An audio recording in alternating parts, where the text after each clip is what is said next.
নমস্কার বন্ধুরা, কেমন আছেন আপনারা সবাই? আশা করি ভালো আছেন। তো আজকে আমি বানাচ্ছি পাঁচমেশালি চচ্চড়ি, মাছের মাথা দিয়ে পাঁচমেশালি চচ্চড়ি।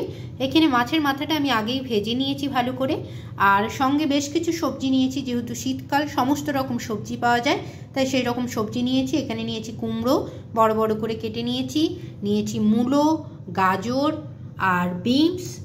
এখানে আলু একটা লম্বা লম্বা কেটে নিয়েছি বেগুন আর শিম। এই হচ্ছে আমার সবজি।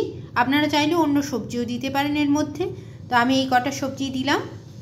আর এদিকে কিছুটা পেঁয়াজ কেটে নিয়েছি একটু বড় বড় করে, আর এখানে আদা আর রসুনটাকে আমি ভালো করে থেতো করে নিয়েছি।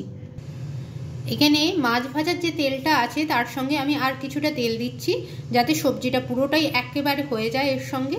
সেই রকম পরিমাণ তেল আমি দিয়ে দিচ্ছি। তেলটা গরম হতে দেবো একটু ভালো করে।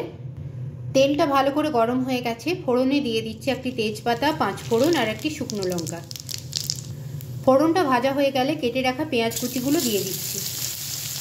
পেঁয়াজ কুচিগুলো হালকা একটু নেড়ে নিয়ে তার সঙ্গে দিয়ে দিচ্ছি আদা আর রসুনের থেতো করা আদা আর রসুনটা। এটাকেও ভালো করে একটুখানি ভেজে নেব। এখানে পেঁয়াজ আদা রসুন একটু ভাজা ভাজা হয়ে গেলে এবার এর মধ্যে আমি সমস্ত রকম সবজিগুলো দিয়ে দেব। যা সবজি আমি কেটেছিলাম সমস্ত সবজি এক এক করে দিয়ে দেব। এবারে ভালো করে পেঁয়াজ আদা রসুনের সঙ্গে সবজিটাকে মিশিয়ে নিয়ে চাপা দিয়ে কিছুক্ষণ ভাজতে দেবো। নুন হলুদ এখনই দেবো না, কিছুক্ষণ সবজিটা ভাজা হলে তারপরে আমি নুন হলুদটা দেবো। ভালো করে মিশিয়ে নিচ্ছি সব কিছু। ভালো করে সব কিছু নাড়াচাড়া করে নিয়েছি। এবার চাপা দিয়ে ভাজতে দেবো কিছুক্ষণ।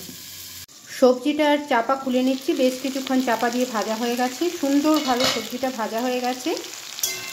এই দেখুন, একদম সুন্দরভাবে ভাজা হয়ে গেছে। এবার এর মধ্যে আমি দিয়ে দিচ্ছি একটা বড় কেটে রাখা টমেটো। এর সঙ্গে দিয়ে দিচ্ছি স্বাদ মতো নুন, যতটা পরিমাণ লাগার প্রয়োজন সেই রকম নুন দিয়ে দিচ্ছি।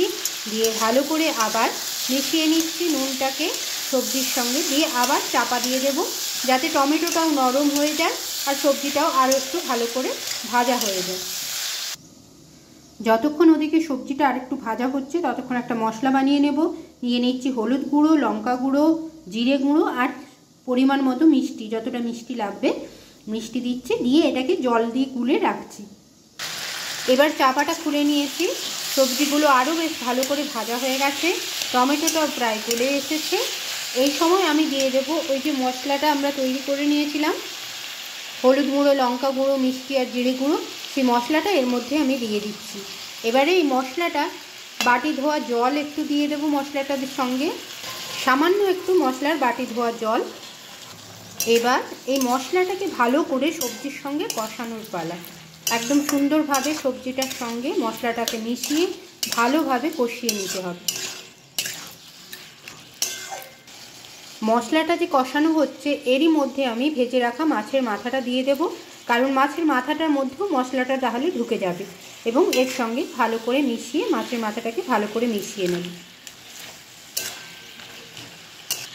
ভালো করে মেশানো হয়ে গেছে। এবার মিডিয়াম হিটে কিছুক্ষণ এইভাবেই রেখে দেবো, চাপা আর দিচ্ছি না, এইভাবেই রেখে দেবো ভালো করে মশলাটা যাতে কষা হয়ে যায়। সবজি মাছের মাথার সঙ্গে মশলাটা ভালোভাবে কষানো হয়ে গেছে। এবার দিয়ে দেব অল্প পরিমাণ জল, যাতে সবজিগুলো ভালো করে সেদ্ধ হয়ে যায়। অর্ধেকটা সেদ্ধ আমার হয়েই গেছে।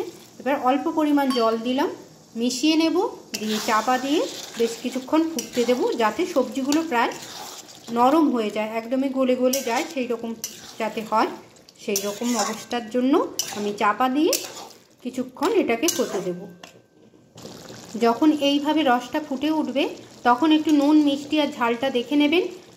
দেখে যদি লাগে দিয়ে তারপরে চাপাটা দিয়ে দেবেন, তাহলে সবজির মধ্যে মাছের মাথার মধ্যে নুন মিষ্টি ঝালটা পরিমাণ মতো ঢুকে যাবে।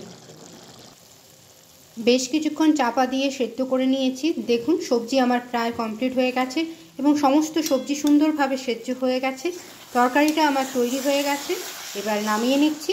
দেখুন তেলটাও বেরিয়ে এসছে সাইড থেকে, দেখতেও অদ্ভুত হয়েছে, সুন্দর। এবারে সবজিটা নামিয়ে নিচ্ছি। আমার পাঁচমেশালি চচ্চড়ি কমপ্লিট, মাছের মাথা দিয়ে নামিয়ে নিচ্ছি। তাহলে বন্ধুরা তৈরি করে ফেললাম পাঁচমেশালি চচ্চড়ি মাছের মাথা দিয়ে। তো এইভাবে একবার বাড়িতে বানাবেন, সত্যিই সুস্বাদু খেতে হয়। দেখতে তো অদ্ভুত হয়ই। তাহলে বন্ধুরা আজকে এইটুকুই রাখলাম। নমস্কার।